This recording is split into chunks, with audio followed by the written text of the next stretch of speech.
안녕하세요.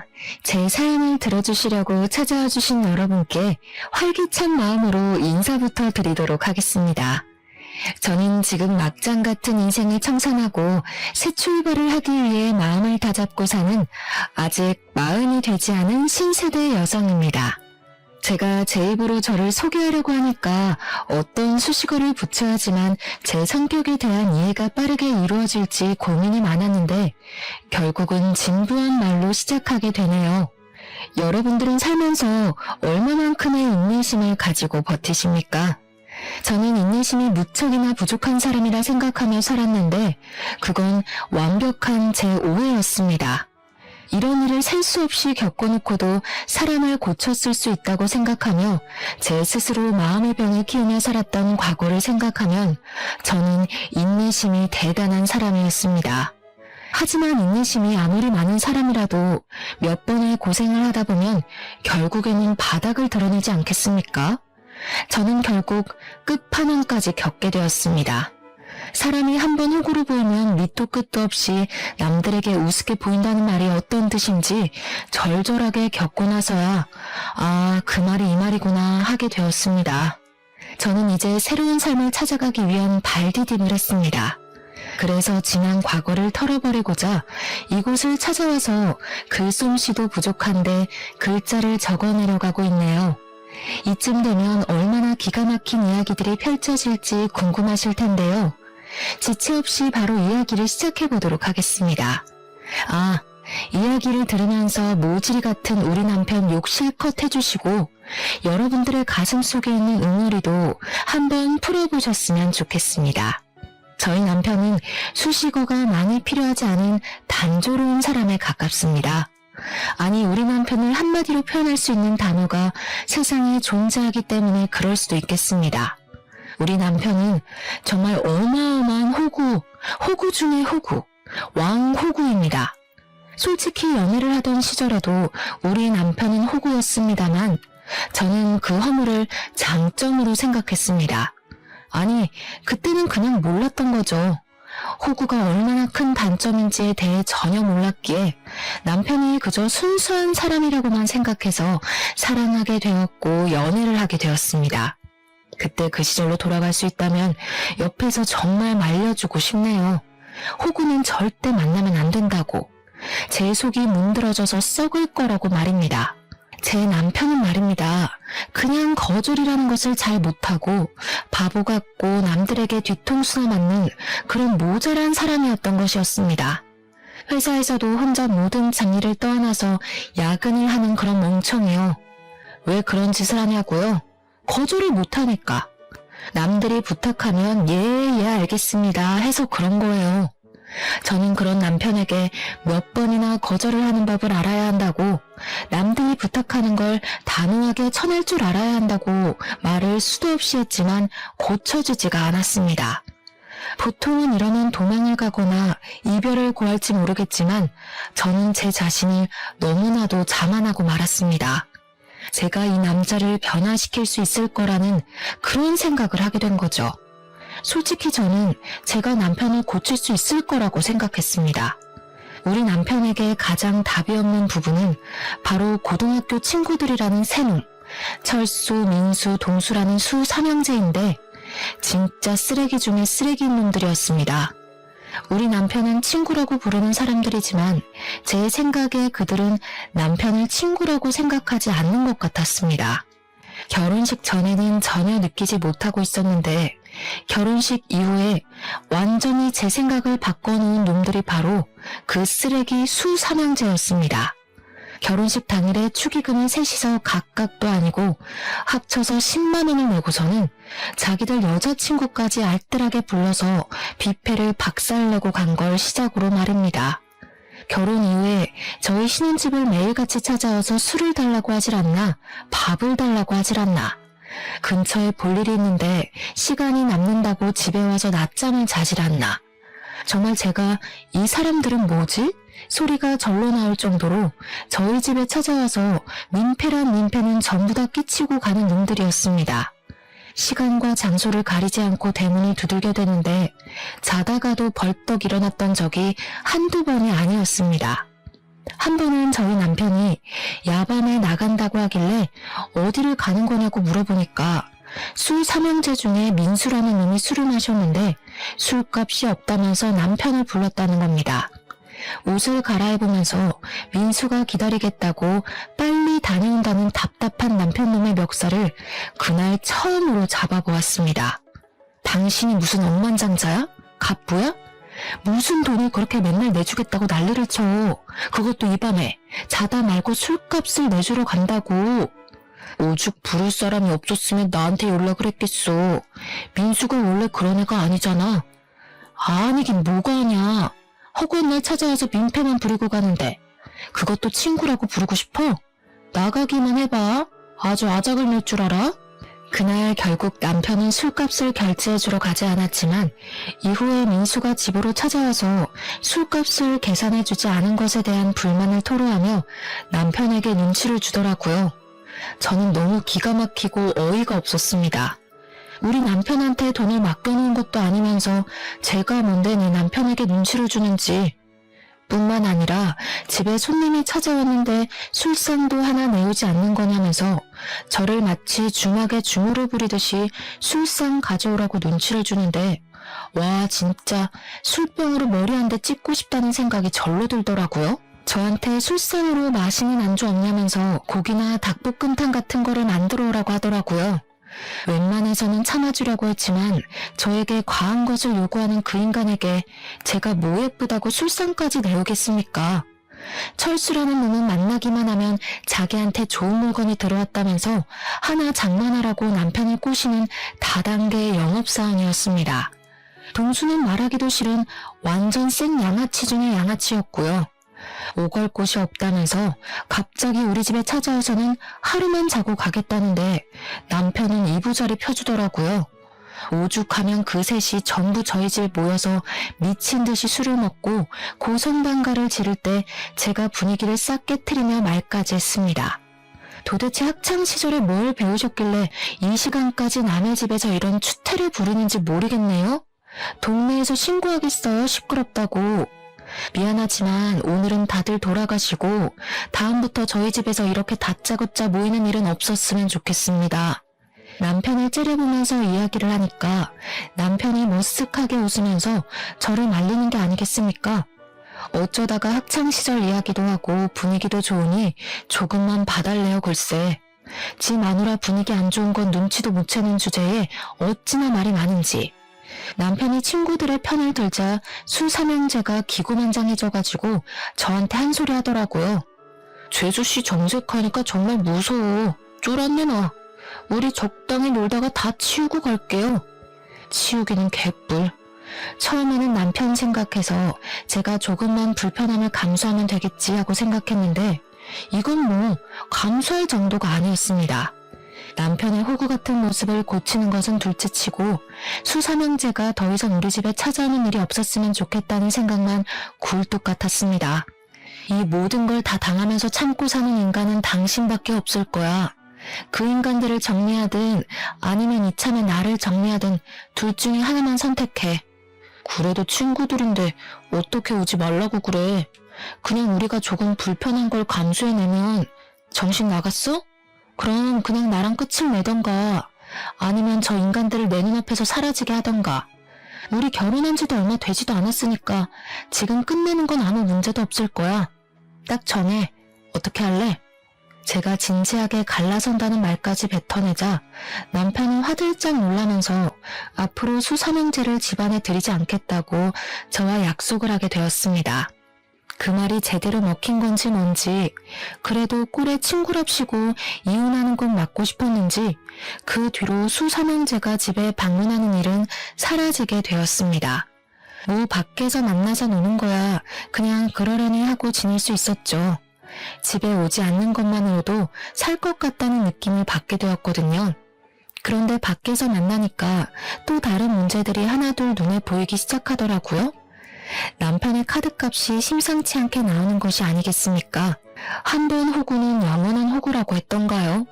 딱 보아하니까 술값을 모조리 남편이 계산하고 있는 것 같았습니다.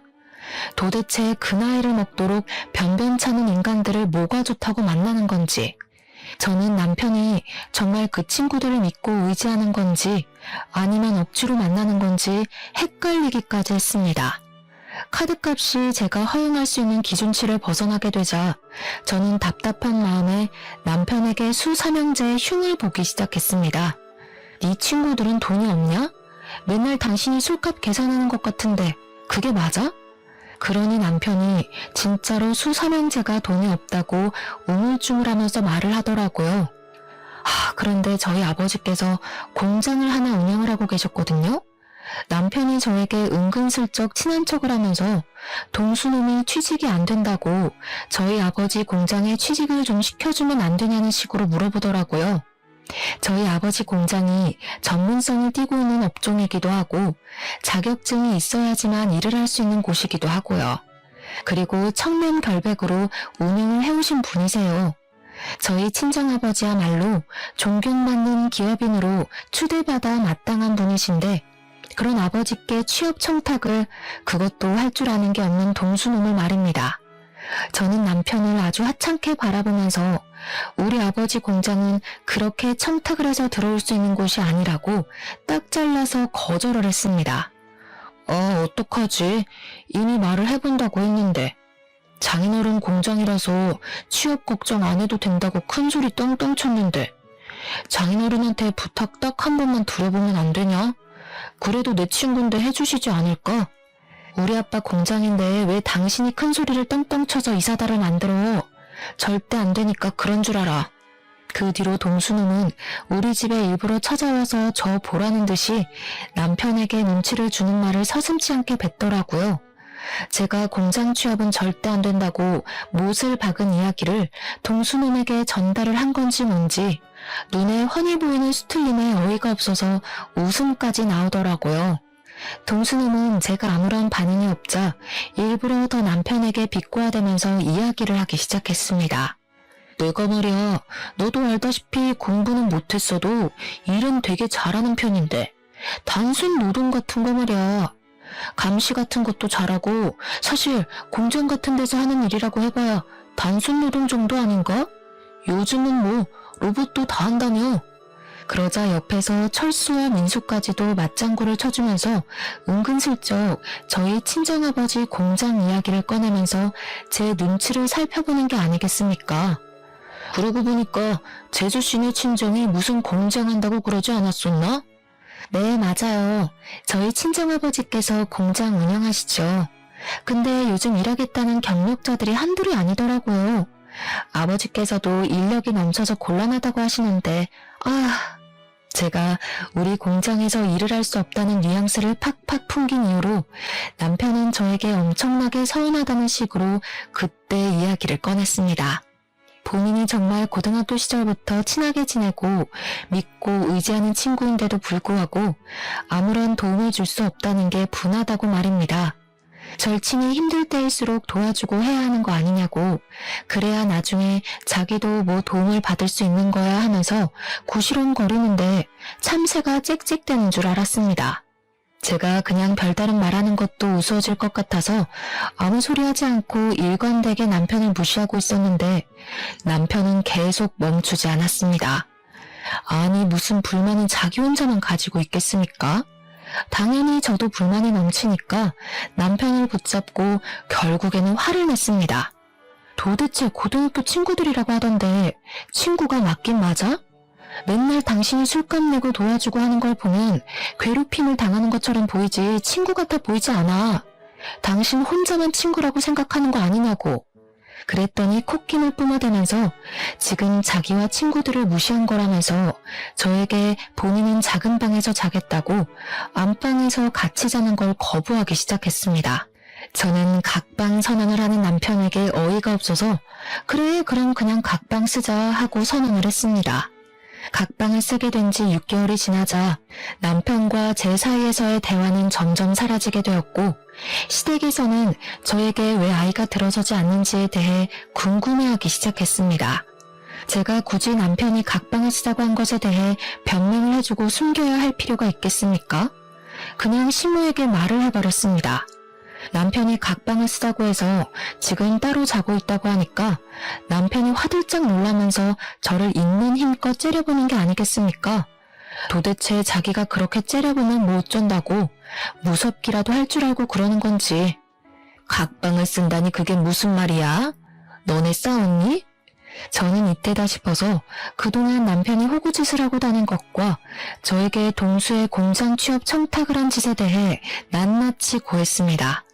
그랬더니 시모가 갑자기 남편의 등짝을 사정없이 때리면서 곡소리를 내는 것이 아니겠습니까? 너 아직도 그 날라리 놈들한테 꼼짝도 못하고 그러고 살고 있는 거야?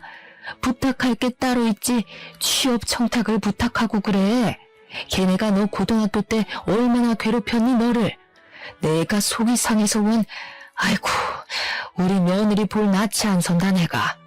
그러면서 시모가 제 손을 잡고 남편이 고등학교 때 그 수삼형제에게 얼마나 당하고 살았었는지에 대해 하나하나 말을 해주시는 게 아니겠습니까? 남편이 쪽이 팔린 건지 시모에게 그만하라고 소리를 치는데 저는 사건의 모든 것이 궁금해서 시모에게 계속 이야기를 해달라고 했고 상상을 초월하는 이야기를 전해 들었습니다.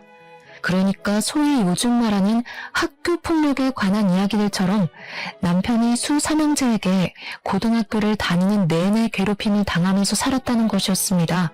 성인이 된 이후에 우연히 만나게 되었는데 남편한테 잘해주니까 남편이 또 홀라당 넘어가서는 그놈들이랑 어울려 지낸다는 겁니다.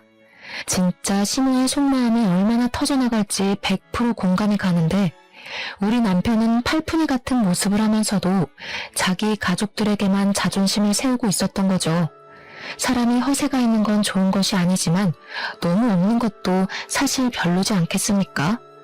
저는 남편에게 정이 팍팍 떨어지고 있었습니다. 시모는 제 손을 잡으면서 아무리 그래도 이미 결혼을 한 사이고 가족이니까 허물을 덮을 줄도 알아야 한다며 결국에는 남편의 편을 들어주더라고요. 각방 쓰는 걸 멈추고 부부 사이가 좋아지려면 아이를 하루빨리 가지는 것도 방법이라고 하면서 저를 설득하기 시작했습니다. 하지만 이미 저희 부부 두 사람 사이에는 돌이킬 수 없는 골이 존재하고 있었는데 그렇게 쉽게 모든 것이 해결되겠습니까? 그러던 남편이 어느 날 갑자기 저와 상의도 없이 갑자기 직장을 이직하겠다는 허튼 소리를 짓거리더라고요. 제가 어이가 없어서 남편에게 그게 무슨 말도 안 되는 소리냐, 지금 다니는 직장이 탄탄한데 굳이 다른 직장으로 이직을 해야 할 이유가 있냐고 말렸습니다. 그랬더니 이직을 하려는 회사가 미래 전망이 좋은 회사고 자기에게 승진도 보장이 되어 있다고 말을 하는 게 아니겠습니까? 세상에 어느 회사가 승진을 보장해준다는 건지 말이 안 된다고 생각해서 지금 다니는 회사나 잘 다니라고 했더니 자기가 하고 싶은 대로 하면서 살고 싶다는 겁니다. 아니, 제 맘대로 살고 싶으면 도대체 저랑 왜 결혼을 했는지, 저는 남편과 결국 서로를 가족이라고 생각을 하는 게 맞냐면서 대판 싸우기 시작했습니다. 제 말에 딱히 반박도 못하고 씩씩거리던 남편은 본때를 보여주겠다더니 정말 회사를 그만두고 이직을 해버렸습니다. 말도 안 되는 화장품 회사로 말입니다. 우리 남편은 스킨로션도 구별을 못하는 사람인데 무슨 화장품 회사를 다닌다는 말입니까? 제가 어이가 없어서 그 화장품이 어떤 화장품인지는 알고 싶은 마음에 브랜드나 회사 이름을 말해보라고 했더니 절대로 말을 안 해주더라고요. 그냥 유명한 곳이다 라고만 하면서 비밀로 하길래 왜 비밀로 하냐고 닥달을 했더니 어차피 응원도 안 해줄 건데 싸우기 싫다면서 말하기를 거부했습니다. 그러더니 맨날 무슨 영업이다 회식이다 하면서 집에도 늦게 들어오고 술만 매일같이 마시고 난리도 아닌 겁니다. 거기다가 더 짜증이 나는 건 뭐냐면 이직을 한 이후에 생활비를 가져오지 않는 겁니다. 저희가 맞벌이 부부이다 보니까 생활비를 반반씩 각출해서 내고 있는데 자꾸 이번 달에 돈이 없네, 월급이 줄었네 하면서 돈을 덜 내거나 아예 안 가져오는 겁니다. 제가 어이가 없어서 더 이상은 이 작태를 참아줄 수 없다고 생각을 하게 됐죠. 다니는 회사에 대해 똑바로 말을 하라고 하면서 제대로 면접이나 보고 들어간 건 맞냐고 물었습니다. 남편이 우물쭈물하길래 회사에 전화 걸어서 월급 가져오라고 난리를 치기 전에 당장 말하라고 했더니 그제야 이실직고를 하더라고요. 철수가 소개해준 회사라고 하는데 순간 머리가 핑 도는 느낌을 받게 되었습니다. 철수라는 놈은 다단계를 하는 놈이었거든요. 한마디로 평생 안정적인 봉급을 받으며 정년까지 지낼 수 있는 회사를 그만두고 다단계 회사에 들어가서 물건을 팔고 있었던 것입니다. 당신 진짜 생각이라는 게 없어? 제정신이야? 왜 다단계를 하고 난리야? 그게 돈이나 벌리겠어? 정신 나간 짓이라고. 철수가 한 달에 얼마를 버는지 알아? 나도 철수처럼 다이아몬드 등급에만 들어서면 몇 천만 원 버는 건 아주 껌이라고. 그때 돼서 돈 달라고 빌지나 마. 진짜 이놈이랑 어떻게 더 같이 살아야 하나 막막했는데 더 막막한 것은 집에 가져다 준 그 생활비 몇 푼도 철수한테 빌려서 저에게 준 돈이었다는 겁니다. 다단계 구조상 고정급이라는 게 없이 물건을 판매한 만큼 수익이 떨어지는데 이 인간이 스킨모션조차 구별을 못하는데 화장품을 어디서 누구에게 팔겠습니까? 그러니까 철수한테 어쩔 수 없이 돈을 빌려서 저에게 생활비를 주고 있었던 것입니다. 철수가 저에게 돈 갚으라고 하면서 연락이와 모든 것을 알게 된 것입니다. 저는 그런 철수에게 엄청나게 따져 물었죠. 지금 누구를 꼬셔다가 다단계에 집어넣고는 큰 소리를 치고 있는 거냐고요. 당연히 여기서 끝이었다면 참으로 좋았을 텐데 우리 남편은 친정에 연락을 해서 친정 부모님을 비롯해 저희 친척들에게까지 화장품을 팔아치웠더라고요. 그렇게 푼돈을 벌어서 대부분은 남편 상의자로 있는 철수에게 이익이 다 들어가고 그러면 철수는 인심 쓰듯 남편에게 돈을 빌려주고 저에게 갚으라고 한 거고요. 계속 메비우스의 띠처럼 돌아가고 있었던 것입니다. 당연히 저는 이혼을 해야겠다고 결심까지 하게 되었습니다. 상품이 구려도 엄청 구린 건지 우리 부모님부터 친척들까지 이 상품을 못 쓰겠다고 환불을 해달라는 지경까지 가더라고요. 남편은 뻔뻔하게 해결할 생각도 없는지 개봉해서 환불이 안 된다는 말만 하고 있었습니다. 저한테 제 친구들은 화장품 많이 쓰지 않냐고 친구들 소개 좀 시켜달라는 소리까지 해대는데 정이 떨어지니까 아주 꼴도 보기 싫어지더라고요. 결국 물건을 제대로 팔지도 못하고 빚만 잔뜩 떠안게 된 남편은 3개월 만에 다단계를 때려치우고 완벽한 백수로 돌아오게 되었습니다. 차라리 집에서 허튼 짓 안 하고 직장이나 알아보는 게 낫겠다 싶을 정도였죠. 그런데 이 남편놈이 이번에는 무슨 자격증을 따고 싶다면서 공부를 하겠다는 게 아니겠습니까? 요즘은 자격증 시대라면서 잘하는 게 있어야 취직도 잘하고 돈도 많이 벌 수 있는 거라고 공부를 하겠다는데 웬일로 바른 말을 하나 싶었습니다. 그래서 공부 한번 해봐라 했더니 남편이 스터디 그룹을 알아봤다며 거기에서 같이 공부를 하면서 정보도 얻고 취업까지 해보겠다고 다짐을 했습니다. 최근 수개월 동안 마음에 안 드는지 투성이었는데 오래간만에 정신을 차린 것 같아서 저는 남편을 응원해주기로 했습니다. 그때까지만 해도 저는 남편에 대해 아주 티끌만큼의 믿음은 가지고 있었거든요. 남편이 공부도 열심히 하고 스터디 활동도 꾸준히 하는 걸 보면서 저는 드디어 정신을 차렸구나, 이제 우리 남편이 강해졌구나 하는 생각이 들어 뿌듯했습니다. 그런데 제 믿음이 깊어지면 깊어질수록 이상하게 수상한 일들이 하나둘 생기기 시작하는 게 아니겠습니까? 분명 주말에만 공부를 하는 스터디 모임이라고 들었었는데 평일 주말 휴일 할 것 없이 스터디 모임을 나가는 게 아니겠습니까? 거기다가 더 수상했던 것은 야밤에 통화를 한다고 밖으로 나가지를 않나 휴대폰에 생전 걸어두지 않던 비밀번호까지 걸어두었더라고요. 저는 남편의 수상쩍은 행동에 요즘 무슨 짓을 하고 다니는 거냐고 물어보았는데 자기가 하면 뭘 하겠냐고 발뺌을 하더라고요. 그냥 스터디를 하는 사람들이 나이가 조금 어린 친구들도 있고 해서 자기한테 고민 상담을 많이 한다고 하더라고요. 제가 순순히 남편의 그 말을 믿어줄 리가 있겠습니까? 우리 남편이 정말 거짓말을 더럽게 못하는 사람이거든요. 그러니까 남들의 부탁도 거절을 잘 못하는 거고요. 남편이 거짓말을 할 때마다 입이 마르는지 혀를 내밀어 침을 발라대는데 스터디 이야기만 나오면 시선을 어디다 둬야 하는지도 모르고 입술에 침을 계속 바르더라고요. 딱 봐도 거짓말을 치는구나, 나에게 숨기는 게 있는구나 하는 마음이 들었는데 제가 그 부분을 파내지 않으면 안 되지 않겠습니까? 저는 남편이 자는 사이에 휴대폰 지문인식을 통해서 휴대폰 잠금 화면을 푸는 데 성공을 했고 열어서는 안 되는 판도라의 상자를 열어버렸습니다. 정말 그 밤에 소리를 지를 수도 없고 분노에 부들부들 떨면서 남편의 모든 메신저를 확인하고 저는 정말 경악에 휩싸이게 되었습니다. 휴대폰에 잠금을 해놓을 수밖에 없었던 이유가 있더군요. 바로 남편이 저 몰래 바람을 피우고 있었던 것이었습니다. 알고 보니 스터디에 간다던 남편은 아예 스터디 활동이라는 것을 시작한 적도 없었고 웬 처음 보는 단톡방에 들어가서 다른 여자와 바람을 피우고 있었던 겁니다. 그 단톡방이 말입니다. 스터디를 가장한 유부 남녀들의 은밀한 모임이었던 것이었습니다.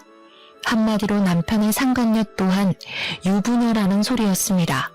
심지어 그 여자와 함께 나눈 대화 내용에는 제 욕이 정말 입에 담기 힘들 정도로 어마어마하게 담겨 있었습니다. 우리 남편이 평소에 저를 이렇게 생각하는 것도 충격적이고 불륜녀에게 환심을 사고 싶어서 저를 팔아치운 것을 알게 되니 기분이 나락으로 가더라고요. 집에는 바가지를 박박 긁어대는 여편네가 있어서 살기 힘들다. 여편네 친정 또한 기가 세서 내가 놀리고 산다면서 제 욕에 우리 부모님 욕까지 들어있는데 글쎄 저희 아버지 욕은 정말 너무 심해서 참아주기가 힘들 정도였습니다. 저희 아버지가 운영하시는 공장이 거품이 가득 끼어있다부터 시작해서 친인척들은 다 뒤로 해먹고 있을 거다. 장인어른도 깨끗한 사람은 아니다 하면서요. 한평생 뒷돈 한번 받지 않고 청렴결백하게 공장을 운영하신 우리 아버지를 모욕하는 말을 보았을 때 저는 정말 눈꺼풀이 파르르 떨렸습니다. 너무 화가 나서 눈물이 나올 것 같은 기분이 뭔지 아십니까? 남편이 뒤척거림도 없이 씩씩거리면서 자고 있는데 정말 휴대폰으로 머리를 찍어버리고 싶었습니다. 남편이 평소에 저와 저희 친정에 대해 이렇게 생각하고 있었다는 걸 알게 되자 피가 차갑게 식었습니다. 더 웃긴 게 상간녀에게는 돈 많은 척 연기를 하고 있었더라고요. 집에 생활비 한 푼 가져오지 못하는 백수 주제에 말입니다. 심지어 상간녀한테는 자기가 한 달에 1,000만 원씩 저에게 생활비를 주고 있는데도 제가 돈 더 가져오라고 바가지를 긁는다면서 허세 가득한 문자를 보냈더군요. 한 달에 1,000만 원씩 가져다 주기만 하면 바가지는 무슨, 바람을 피워도 그냥 모른 척 지냈을 텐데 백수 주제에 이게 무슨 개소린지. 상간녀도 그 실제 하지도 않는 돈이 필요한 건지 그런 와이프가 있으면 얼마나 스트레스를 받겠냐면서 위로해주는 척 사장 한번 꼬셔서 인생 펴보라는 여우년이었습니다. 정말 그 상간녀도 끼리끼리라는 게 드러나는 부분이지 않겠습니까? 남편이 무슨 사장은커녕 아무것도 아닌 놈인데 그런 줄 믿고만 있다는 게 말입니다. 상간녀의 머리도 대단한 멍청이라는 게 증명되는 부분이었습니다. 저는 갱생이 불가능한 남편을 버리기로 결심했고 그날 남편의 휴대폰에서 보았던 모든 내용을 증거로 수집하기 시작했습니다. 휴대폰을 보다가 알게 된 사실이 하나 있었는데 그 유부 남녀의 모임에 남편을 초대한 사람이 다름 아닌 바로 동수였다는 것을 말입니다. 제 남편이 하다하다 친구의 추천으로 불륜까지 저지를 거라고는 상상도 못했는데 제대로 제가 뒤통수 맞은 거죠. 저는 이놈을 더 이상 봐주지 않고 제대로 참교육을 하기로 결심을 했습니다. 저는 다음날 스터디에 간다고 저의 눈을 바라보지도 않은 채 신이 나서 나가는 남편에게 쪽을 주겠다는 결심을 하고 계획대로 실행에 옮겼습니다. 저희 동네에 꽤 유명한 수제 케이크 집이 있었는데 거기서 미리 준비해서 맞춘 불륜 축하 메시지를 적은 케이크를 받아왔습니다. 솜씨가 좋아서 유명한 가게였는데 인기가 많을만 하더라고요. 제가 남편과 상간녀의 사진을 주고 얼굴을 케이크에 박아달라고 부탁을 드렸거든요. 정말 무슨 프린트를 해놓은 것처럼 남편과 상간녀의 얼굴이 케이크 전면에 붙어있는데 케이크 사장님께서 저에게 혹시 복수에 성공하면 이 케이크를 SNS에 올려도 되냐고 물어보셨습니다. 수제 케이크집 사장님 SNS 친구가 10,000명이 넘는다고 하길래 저는 냉큼 좋다고 말씀을 드렸죠. 이런 주문은 처음이긴 하지만 제 복수를 응원한다고 말해주시는 사장님 덕분에 기분 좋게 남편에게 어디냐고 연락을 보냈습니다. 남편은 당당하게 지금 스터디를 하고 있는 중이라면서 저에게 사진을 한 장 전송해 주더라고요. 한 10명 정도 되는 남녀들이 단체로 수업을 받고 있는 사진이었는데 저는 이미 이 모임이 어떤 모임인지 진실을 알고 있는 사람이 아니겠습니까? 이 더러운 남녀들이 전부 불륜관계에 있는 사람들이라고 생각하니 헛구역질이 나올 것만 같았지만 저는 태연하게 공부 열심히 하라고 답장을 보냈습니다. 스터디를 가장한 불륜 모임이라 스터디하는 척 연기를 하는 사진임이 틀림없었지만 저는 기꺼이 속아주기로 결심을 했죠. 남편이 안심을 하고 있을 때 제대로 뒤통수를 쳐야 저도 확실한 복수가 되지 않겠습니까? 어차피 저는 전날 이미 남편의 휴대폰을 뒤져서 남편이 어디에서 저 모임을 하고 있는지 장소와 시간까지 전부 알아두었기에 거침없이 남편을 찾으러 갔습니다. 솔직히 저도 심장이 두근두근하긴 했지만 이게 두려움에서 나오는 심장박동인지 아니면 복수를 하기 전 흥분해서 두근거리는 건지 알 수가 없었습니다. 정확한 것은 저의 목표는 오로지 남편에게 쪽을 주고 완벽하게 갈라서는 것. 그것 말고는 아무것도 눈에 보이지 않았습니다. 저는 소중하게 케이크를 들고 남편이 공부를 하고 있다고 위장한 그 스터디 장소로 찾아갔습니다. 구석진 자리에 불륜 남녀들이 한데 모여 하하호호 하면서 떠들고 있는데 얼굴이 경직된 상태로 성큼성큼 다가가니 남편이 저를 보고 동공지진이 일어나더라고요. 일어나지도 못하고 앉아있지도 못한 상태로 저를 보면서 어쩔 줄 모르는 모습을 보는데 와, 이것마저도 이렇게 정떨어지게 찌질할 수 있나 싶었습니다. 제가 여기까지 찾아온 게 어찌된 영문인지도 모르는 남편이 엄청 당황해하는데 저는 그 불륜 모임 사람들에게 태연하게 인사를 하고선 말했습니다. 제가 저기 앉아있는 저 새끼 와이프예요. 아, 그쪽이 제 남편 상간녀죠? 저는 남편 옆에 찰싹 붙어서 저를 썩은 동태 눈깔로 바라보고 있는 그 여자를 향해서 케이크를 꺼내어 보여주었습니다. 당당하게 축 불륜 모임이라고 글자까지 적혀있고 본인들의 얼굴이 박혀있는 케이크를 보더니 남편도 상간녀도 엄청나게 당황해하는 게 아니겠습니까? 저는 이렇게 쫄려할 거면서 왜 불륜을 저지르고 다니는 건지 이해가 가질 않았지만 오히려 상대방이 반응을 해주니까 저는 차분해지더라고요. 거기 모여있는 사람들이 아무 소리도 하지 못하고 저만 바라보고 있길래 일부러 여유 있는 척 웃으면서 케이크를 한 조각씩 드시라고 했습니다. 일부러 제가 커팅을 하는데 불륜 남녀의 영원한 사랑을 기원한다는 글자와 남편과 상간녀의 얼굴을 칼로 조각조각 내서 주었습니다. 아마 자기 얼굴이 난도질 당하는 걸 눈앞에서 목격했으니 기분이 꽤 나빴을 거라고 생각합니다. 그러자 불륜녀가 난도질이 된 자신의 얼굴과 케이크를 보면서 저에게 소리를 치더라고요. 야! 이게 무슨 짓이야? 당신이 여길 어떻게 알고 나타나서 일단 집에 가자. 집에 가서 이야기하자 우리. 다 오해야. 내가 설명할게. 오해? 와, 바람 피우는 상간녀 속상하게 너희들 사이가 오해라고 말을 하는 거야? 아니, 그게 아니라 여기서 이게 뭐하는 짓이야. 뭐하는 짓? 지금 내가 너한테 묻고 싶은 말이 그거야. 너는 지금 뭐하는 짓이야? 공부? 자격증? 진짜 까고 있네. 여기서 이 어린 년이랑 바람 피우는 게 너한테는 공부냐? 쪽팔린 줄 알아. 그 나이 처먹고 돈도 없어서 빌빌거리는 주제에 누가 누구랑 불륜을 저지르고 있는 건데? 그러고는 너무 열이 받아서 얼굴을 조각조각 낸 케이크를 냅다 남편의 얼굴에 던져버렸습니다. 제가 워낙 불륜이라는 말을 큰 소리로 뱉기도 했고 케이크까지 던지니까 카페에 있던 사람들이 순식간에 조용해지고 다들 제가 있는 테이블을 바라보고 있었습니다. 거기 있던 사람들이 전부 불륜 모임이라고 하지 않았겠습니까? 혹시라도 사진이라도 찍힐까봐 다들 얼굴을 은근슬쩍 가리는데 참 찌질하더라고요. 순간 상간녀가 황급히 자리를 박차고 나가려는데 제가 순순히 곱게 보내주면 청을 갈아야 하지 않겠습니까? 바로 머리끄덩이를 잡아챘습니다. 여기 있는 놈들 다 유부녀 유부남인 거 내가 모를 줄 알아? 야, 너도 유부녀잖아. 너네 남편 어디 있어? 네 남편도 너 이 짓거리 하는 거 알아? 이 남자가 네 인생 책임져 줄 것 같지? 이 사람이 사장인 척 여자 꼬시고 있던데 이 남자 돈 한 푼도 없는 알거지야. 너한테 월 수입도 거짓말한 거라고 이 멍청한 년아. 이 남자가 그렇게 가지고 싶으면 가져. 제발 내 옆에서 데려가 달라고. 무슨 소리예요? 매달 1,000만 원씩 생활비 받고 있다면서. 1,000만 원? 지나가던 개가 웃겠다. 화장품 하는 다단계 직원이 뭐가 좋다고 들이대냐?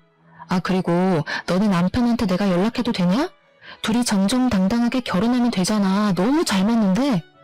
한 명은 남자 등쳐먹는 성형 중독녀애, 한 명은 화장품 다단계 직원. 둘이 너무 잘 어울린다. 둘이 꼭 결혼까지 했으면 좋겠네.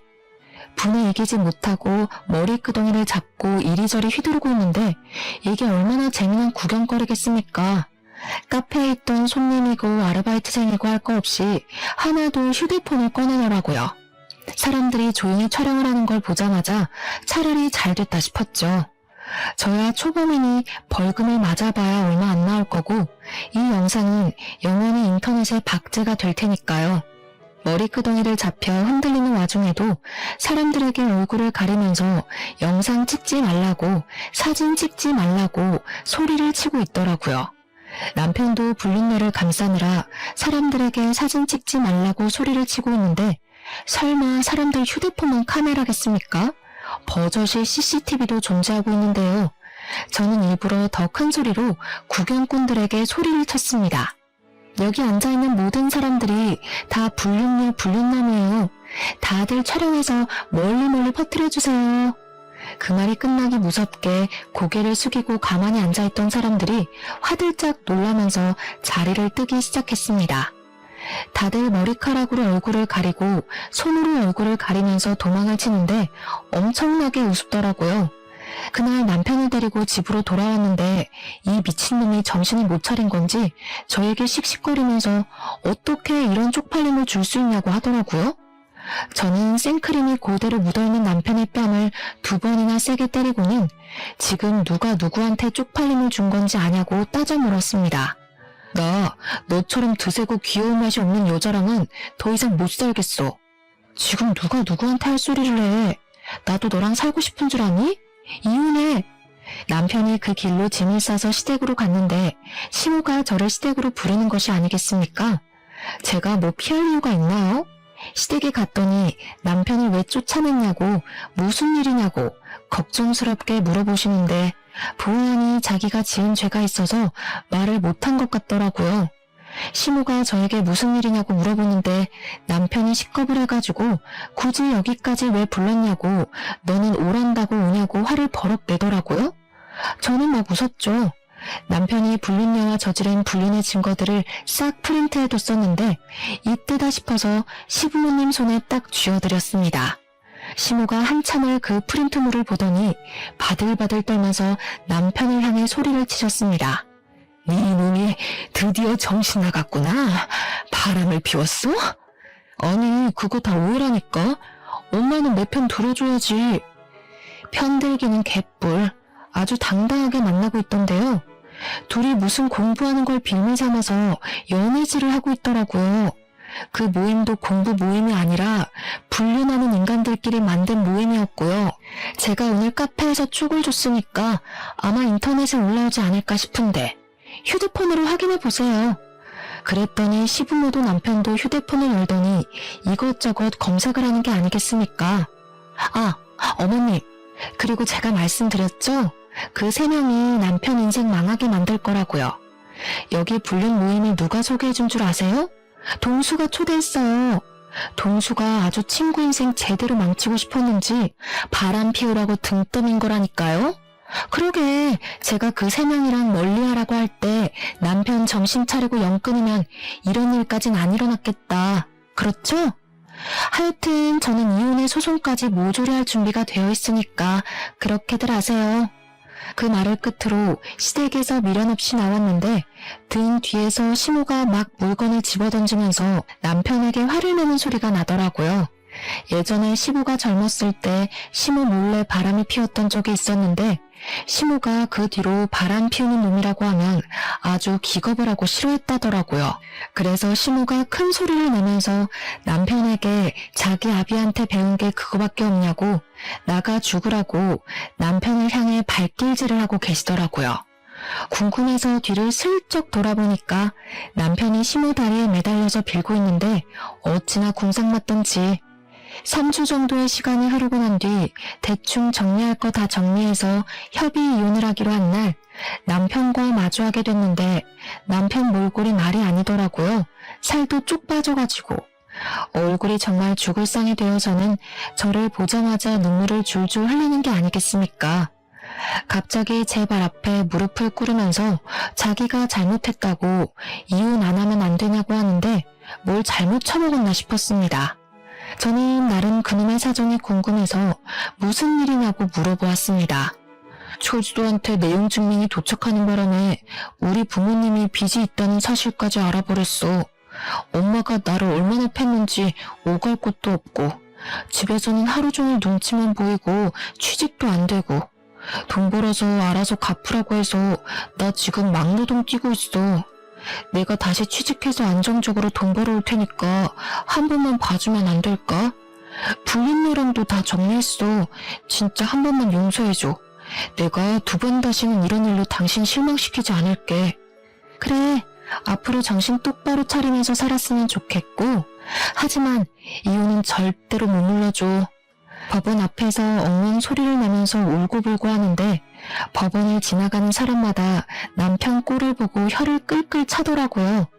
남편이 잘못했나 보네. 그러니까 이혼을 당하지 하며 한 소리씩 하시면서요. 협의 이혼을 하는 그날까지 또 통쾌한 일이 하나 더 있었는데 그날 찍힌 동영상이 동네 맘카페에 싹 풀리면서 남편은 또 한 번 인생의 타격을 받게 되었습니다. 정말 각종 커뮤니티 사이트마다 케이크 불륜남으로 박제가 되면서 길 가다가 사람들이 알아볼까봐 고개도 숙이고 다니고 완전 페인처럼 산다고 하더라고요. 시부모는 저에게 미안하다고 장문의 메시지를 보내시곤 했지만 저는 그냥 읽고 씹어버렸습니다. 사람들은 말입니다. 자기 분수에 맞게 어울려 살아야 한다고 생각을 합니다. 그리고 친구 따라 강남 간다는 말처럼 친구도 제대로 골라서 사귀어야 하고요. 그냥 한순간의 실수로 바람만 피웠으면 저에게나 나쁜 놈이지 않겠습니까? 도대체 다단계는 왜 해가지고 이도 저도 아닌 놈이 되는지 모르겠습니다. 저는 이혼을 한 이후에 아주 행복한 솔로 라이프를 즐기면서 살고 있는 중이랍니다. 아직 제 나이가 40도 되지 않았으니까요. 이 남자 저 남자 만날 남자 하나 없겠냐 하는 마음을 먹고 편하게 살고 있는 중입니다. 전 남편이랑 살던 집 정리해서 나온 돈으로 혼자 살만한 투룸을 얻었고요. 위자료까지 싹 받아 챙긴 돈으로 노후 자금을 마련해두니 너무나도 편하더라고요. 이래서 잘릴까 당장 생활비 부족할까 신경을 안 써도 되고요. 오죽하면 늘 명치가 답답하고 아팠었는데 싹 내려갔지 뭐예요? 생각을 해봤는데 굳이 안 될 것 같은 놈 질질 끌고 갈 필요가 없더라고요. 제 인생 당당하게 저 혼자 즐겨보려고 노력하며 남은 인생 누구보다 멋들어지게 살겠습니다. 감사합니다.